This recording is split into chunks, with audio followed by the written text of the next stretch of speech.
parked my car. I don't know if this is a good indication of what people are like in Preston, but I parked my car outside of the venue, and as I walked into the venue, a man offered me anal sex.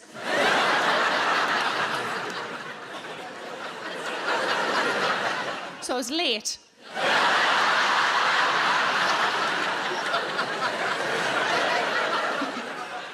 I was going to say I'll tell you a bit about me, but I think I just have.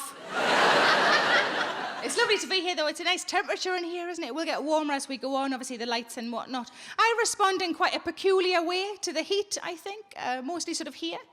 I realised I aimed that just at you guys in the front there, didn't I? Sorry about that. Hey, upstairs can have a go. There you go. Down there gets what I call claggy. Anybody else got a good word for that? Anybody else? Moist. Who said moist? Moist is a good word. What was that one? Sticky. Oh, there was a lady the other day said, what you've got there is LDF. I said, what does LDF stand for? She said, long day Fanny.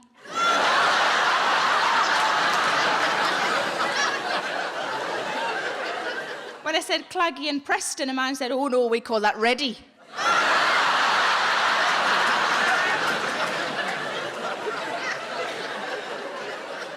But what I do when it gets moist and sticky, I just do a plie. I'm not a massive belly dancer, but if I was a belly dancer, I would clearly be a massive one. I just do that. You only get a couple of seconds relief because it mostly just slicks back together.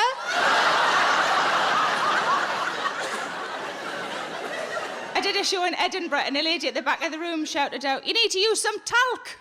And I thought, surely that just forms a paste.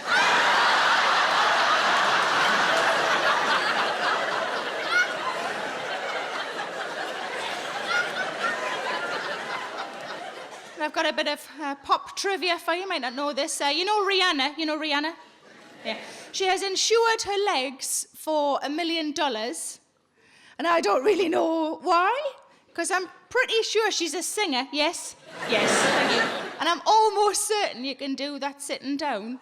I mean, her legs aren't proper anyway. They don't meet at the top or anything. My mum would say about her, she couldn't stop a pig in an alleyway.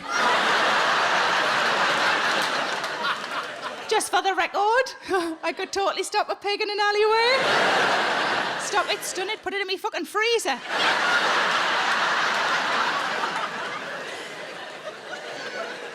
I do have a good relationship with my mum. You know, sometimes in comedy you laugh at things because it's familiar, because it's a shared experience. Sometimes you laugh because you're just glad you're not me. I think this next thing might fall into the latter category. See if this has happened to anybody else. Whenever I'm on the phone to me mum, it always makes me need a poo. Give us a woo if that's happened to you. If you're good. I've looked into it. It's a closeness issue. It means that me and those people who wooed, we love our mums more than the rest of you lot love yours. I love my mum so much it makes me shit. Try getting that on a balloon on Mother's Day. Thank God for Moonpig. But I discovered something about myself recently that I did not know. I discovered that I am a workaholic. Haven't always been a workaholic. I think it's much easier to be a workaholic when you love your job, which I do. But before this, when I had a proper job and I worked in an office Monday to Friday, I was not a workaholic. I was very happy at 5 o'clock to go, bye, fuck the lot of you. But I read an article about workaholics by a man called Oliver Berkman, and he said people are workaholics for one of two reasons. Either they're hiding away from something at home, or they have nothing else going on in their lives. And I realised quite sadly that I fell into the latter category. I had my job, but I didn't really do or have anything else. One of the remedies he suggested to fix this, he said, actively create meaning elsewhere. And that's what I decided to do over the last 12 months, and that is what my show is about. Now, the first thing I decided to buy a house. I'd lived in the same rented city centre flat in Manchester for the last 6 years, and I really wanted somewhere. I wanted a house. I wanted to settle down. I wanted a house mostly because I'd lived in flats for 16 years, and I really missed going upstairs to bed. Not through the fucking kitchen. Upstairs to bed. But I was sitting only a few weeks ago, quite smugly, upstairs in bed, thinking, this is the life. I've arrived. I'm upstairs in bed. And then I thought, shit, now I've got to go downstairs for food. But what I wanted was somewhere that makes me feel the same way my parents' house makes me feel. They've lived in the same house since they got married 47 years ago. Exactly, and this is what I wanted. I wanted somewhere that I could build memory after memory after memory. Now, I was there sort of late summer last year with my sister, the four of us just sitting around with cups of tea around the kitchen table, putting the world to rights. It was lovely. And at the exact same moment, my sister and I both heard the ice cream man. And it was like no time had passed. No words were exchanged between my sister and I. She shot me a look that said, do you want one? And I shot back a look that said, of course I fucking do. She picked up her purse and she ran out of the house. When she came back in, she told me there'd be no children anywhere near the ice cream man, just a 44-year-old woman running towards it. He'd started to pull away. She had to flag him down. And as she flagged him down, he shouted out of the window, come on, missus, you can do it. She came back in with 3 ice creams, one for me, one for her, and one for me dad, because my mum doesn't really like sweet things. And she said, where's dad gone? Because my dad was no longer in the room. I said, he's gone to the toilet. Now, I don't know what your dads are like, but my dad can lose a good 20 minutes, half an hour in there. So she started to sort of lick her ice cream and kind of tidy his, do you know what I mean? Licking hers normally, but then spinning this one round.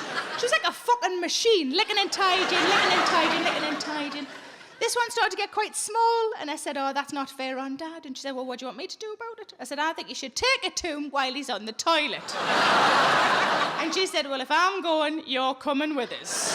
So we go upstairs together. Mum and Dad's toilet is separate from their bathroom.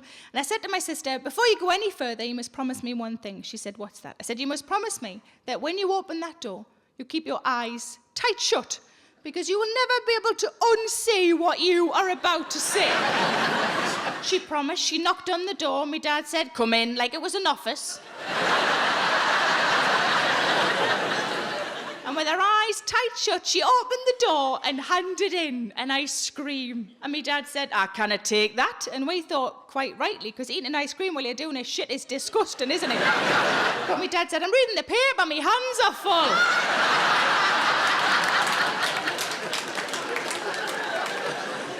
But my parents have always lived near a park, and I'd always been able to see a tree out of my bedroom window, so that became another priority. I wanted to see a tree out of my bedroom window. Didn't give a shit if it was on a fucking roundabout, just a tree. Thanks for watching. You know what would be great is if you liked and subscribed. I'm so needy, I'm so sorry. And why not come and see me live? And the tickets are available at sarahmillican.co.uk. Put the kettle on and settle in.